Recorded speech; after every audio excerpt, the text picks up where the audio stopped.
AVM coaching centre Kotananduru మీ పిల్లల బంగారు భవిష్యత్తుకు భరోసా ఇచ్చే ఏకైక సంస్థ మన ఏవిఎం కోచింగ్ సెంటర్ కోటనందూరు. అతి త్వరలో న్యూ బ్యాచ్లు TET plus DSC, EAMCET, POLYCET, APRJC, Sainik, Navodaya. AVM coaching centre Kotanandur. లోపాలు పునరావృతం కాకుండా చూసుకోండి. DWAMA PD A Venkatalakshmi. Kakinada జిల్లా తుని నియోజకవర్గం తుని మండల పరిషత్ కార్యాలయం ఆవరణలో సామాజిక తనిఖీ సమావేశం ఏర్పాటు చేశారు. మండలంలో గల 23 గ్రామాల్లో సామాజిక తనిఖీ, జిల్లా రీసోర్స్ పర్సన్స్, విఎస్ఏలు గ్రామాల్లో జరుగు పనులకు సమీక్ష సమావేశాలు నిర్వహించి పరిశీలన చేసి ఈరోజు ప్రజావేదిక ఏర్పాటు చేయడం జరిగింది.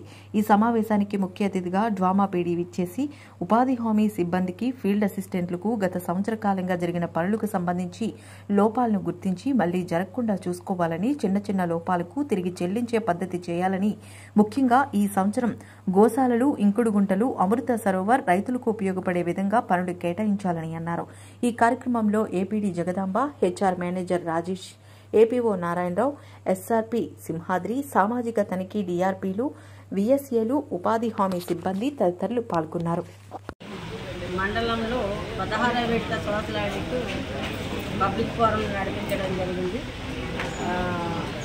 మొత్తం 23 జీపీసీలో కూడా మా సోషల్ ఆడిట్ టీం గత 10 రోజుల నుంచి డోర్ టు డోర్ వెరిఫికేషన్ చేయడం, అలాగే అన్ని వర్కులు కూడా మెజర్మెంట్ చేసి ఆ మెజర్మెంట్స్ అన్నీ కూడా డీవియేషన్స్ ఉంటే డీవియేషన్స్ గుర్తించడం, అలాగే ఒక రెక్టిఫికేషన్ మోడ్లో మనకి ఈ ఆడిట్ జరగడం జరిగింది.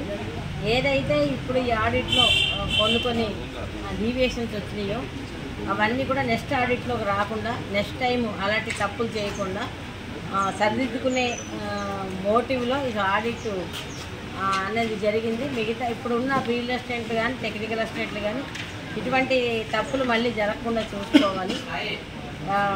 దీనికి సంబంధించి మనకి కొన్ని మస్తర్స్, ముఖ్యంగా మేట్లు మస్తర్లు వేయడం వలన కరెక్షన్స్ ఎక్కువ వస్తున్నాయి.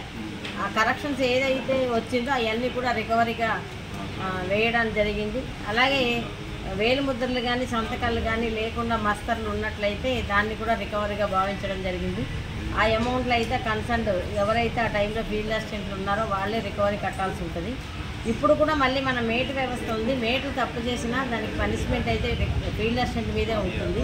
అంటే ఆ మేట్లు అందరినీ మానిటరింగ్ చేయాల్సినటువంటి బాధ్యత ఫీల్డ్ అసిస్టెంట్ది. ఆ విధంగా చేయాల్సిందిగా కోరుతున్నాము. తర్వాత ఈ సంవత్సరం ప్రయారిటీకి వచ్చేటప్పటికి ఇప్పుడు మనకి 6 నెలలకి ఒక యాక్షన్ ప్లాన్ తయారు చేస్తున్నాము, మార్చి టు జూన్. దీనికి సంబంధించి అందరూ కూడా ఇందాకే నేను ముందు చెప్పడం జరిగింది. ఈ ఫారం ఫండ్స్ కానీ, క్యాటిల్ షెడ్స్ కానీ, వర్మీ కంపోస్ట్ అంటే ఇండివిజువల్ కంపోస్ట్ పిట్లు కానీ, అలాగే సోప్ పిట్స్ కానీ, ఇవన్నీ కూడా Amrit Sarovars, stag trenches, ring trenches, ఈ వర్కుల మీద ఎక్కువ మన కాన్సన్ట్రేషన్ చేసి ఏదైతే గతంలో మనం చేస్తున్న ఎంఐ ట్యాంకులు కానీ, కెనాల్స్ కానీ వాటి మీద కొంచెం మన లేబరు తగ్గించుకొని వీటి మీదకి లేబర్ పెంచుకొని ఒక అగ్రి అలైడ్ వర్క్స్ అనేవి మనం క్రియేట్ చేసుకోవాల్సినటువంటి అవసరం ఉంది. ఆ విధంగా పనిచేసినట్లయితే మన అగ్రి అలైడ్ పర్సంటేజ్ కూడా పెరుగుతుంది. దానికి తగ్గట్టుగా ఫీల్డ్ అసిస్టెంట్లు, టెక్నికల్ అసిస్టెంట్లు, ఏపీఓస్, ఎంపీడీఓ గారు ముఖ్యంగా ఈ టైప్ ఆఫ్ వర్క్స్ ఐడెంటిఫై చేసుకొని ఎస్టిమేట్లు వేసి శాంక్షన్ పంపించాల్సిందిగా కోరుతున్నాము. మనం నిజంగా ఎన్ఆర్ఈఎస్లో ఉండడం చాలా గొప్ప విషయంగా ఫీల్ అవుతున్నాం. ఎందుకంటే ప్రతి గ్రామంలో సీసీ రోడ్లు, క్యాటిల్ షెడ్స్ బ్రహ్మాండంగా జరుగుతున్నాయి. ప్రజలందరూ హ్యాపీగా ఉన్నారు. మనం ఎంత లేబర్ని మనం మొబిలైజ్ చేసి వేజ్ ఎంత క్రియేట్ చేయగలిగితే అంత మెటీరియల్ మనకు వస్తుంది. ఆ మెటీరియల్తో మరిన్ని డెవలప్మెంట్ యాక్టివిటీస్ చేయొచ్చు. దానికి తగ్గట్టుగా అందరూ కలిసికట్టుగా పనిచేయాల్సిందిగా కోరుతున్నాను. Thank you.